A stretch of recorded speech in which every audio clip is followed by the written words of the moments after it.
Hello guys, welcome to my YouTube channel.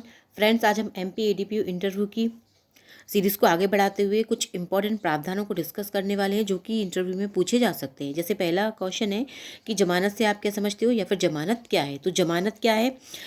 कोई व्यक्ति जिसका कोर्ट में कोई मामला पेंडिंग है, जो किसी मामले में एक्यूज है, तो उसके द्वारा कोई ऐसी सिक्योरिटी देना कि जब भी कोर्ट उसको बुलाएगा वो न्यायालय में उपस्थित रहेगा। तो ये क्या कहलाता है? ये जो प्रावधान है वो कहलाती है आपकी बेल, यानी कि एक तरीके से उस व्यक्ति को अस्थायी रूप से छोड़ा जा रहा है। उस पर कोर्ट क्या कर सकता है? कुछ शर्तें भी लगा सकता है। तो ये क्या हो गया? ये हो गई एक सिंपल सी आपकी जमानत की परिभाषा, है ना। फिर इसके बाद पूछा जा सकता है कि जो सीआरपीसी है उसमें बेल के बारे में, जमानत के बारे में प्रावधान कहाँ कहाँ दिए गए हैं। तो जैसे आप बहुत सारे सेक्शन हैं जिनके बारे में हम यहाँ डिस्कस कर रहे हैं, तो आप उनमें से जो भी सेक्शंस यहाँ स्क्रीन पर लिखे हुए हैं उनको आप अच्छे से पढ़ लीजिएगा। ये सारे सेक्शंस आपके बेल के बारे में बात कर रहे हैं। जैसे पहला सेक्शन है 167 का सबसेक्शन 2। तो 167 का सबसेक्शन 2 है, ये डिफ़ॉल्ट बेल के बारे में बात करता है कि जब जो पुलिस अधिकारी है वो नियत समय अवधि के भीतर इन्वेस्टिगेशन पूर्ण नहीं कर पाते हैं तो उस मामले में एक्यूज जो होता है वो बेल का अधिकारी हो जाता है।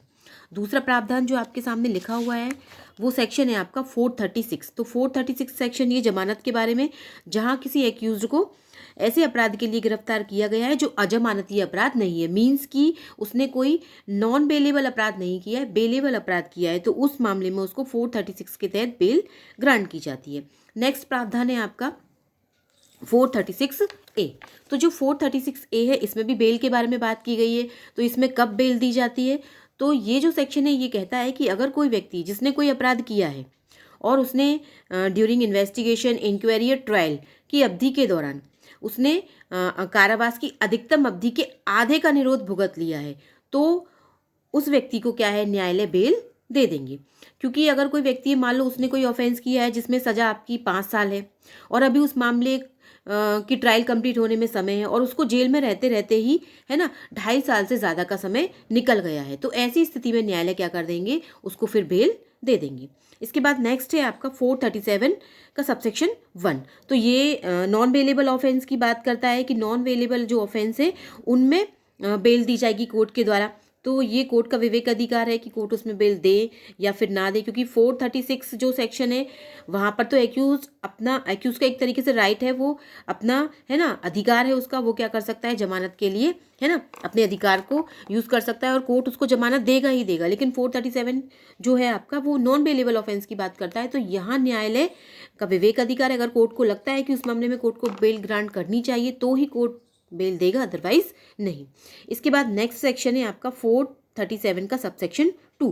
तो 437 का सबसेक्शन 2, यहाँ पर भी आपके बेल के बारे में प्रावधान दिए गए हैं कि अगर कोई एक्यूज है जिसको गिरफ्तार किया गया, और गिरफ्तार कौन से अपराध के लिए किया गया है, उसको नॉन बेलेबल ऑफेंस के लिए उसको गिरफ्तार किया गया है, और उस मामले में इन्वेस्टिगेशन या फिर इंक्वायरी या फिर ट्रायल किसी भी स्टेज पर न्यायालय या फिर जो अधिकारी है, यहाँ पुलिस अधिकारी भी बेल दे सकते हैं। 437 के सबसेक्शन 2 में कोर्ट भी दे सकते हैं और पुलिस अधिकारी भी दे सकते हैं। तो उनको लगता है कि जो एक्यूज है उसने नॉन बेलेबल अपराध नहीं किया है ना, अपराध तो किया है बट नॉन बेलेबल अपराध नहीं किया, तो यहाँ पर 437 के सबसेक्शन 2 में अजमानतीय मामलों में जो नॉन बेलेबल ऑफेंसेज है उनमें आपके पुलिस अधिकारी भी बेल दे रहे हैं। कोर्ट तो देते ही देते हैं, साथ में पुलिस अधिकारी भी दे रहे हैं। फिर इसके बाद नेक्स्ट है आपका 437 का सबसेक्शन 6। तो 437 का जो सबसेक्शन 6 है इसमें क्या कह रहे हैं कि इसमें कब बेल दी जा सकती है।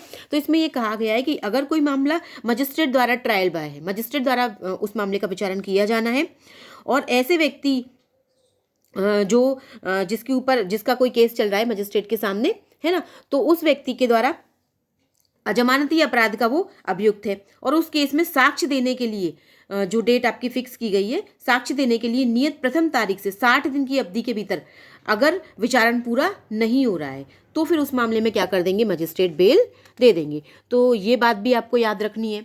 इसके बाद नेक्स्ट है 437A।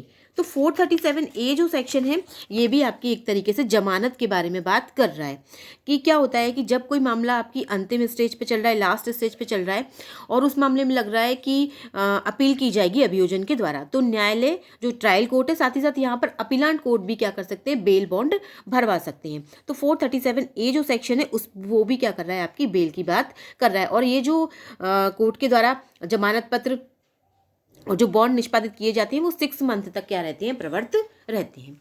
इसके बाद नेक्स्ट सेक्शन है 438 आपका, जो कि किसके बारे में बात करता है, एंटिसिपेटरी बेल के बारे में बात करता है।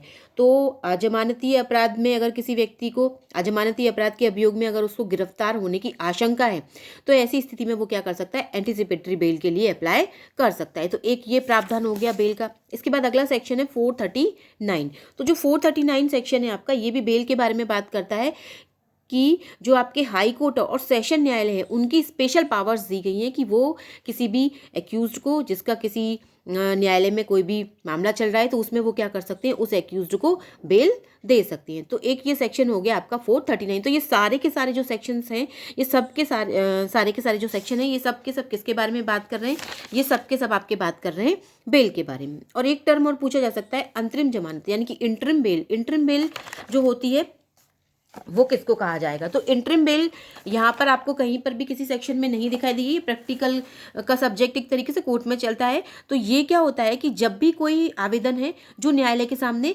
जमानत का पेंडिंग है, कोर्ट में आवेदन लगा हुआ है, कोर्ट ने अभी उस पर डिसीजन नहीं दिया है कि क्या बेल देनी है या नहीं देनी है, तो ऐसी स्थिति में न्यायालय जब तक उस आवेदन को डिसाइड नहीं कर देते कि बेल देनी है या फिर नहीं देनी है, तब तक न्यायालय क्या कर सकते हैं, उस मामले में इंटरिम बेल भी क्या कर सकते हैं, स्वीकार कर सकते हैं। और ये भी कोर्ट की डिस्क्रिशनरी पावर है। तो फ्रेंड्स, अगर आपको मेरा वीडियो अच्छा लगा हो तो इसको लाइक करें, शेयर करें, जिससे मैं और भी अच्छे वीडियोस आप लोगों के लिए आगे बनाती रहूँगी। Thanks for watching.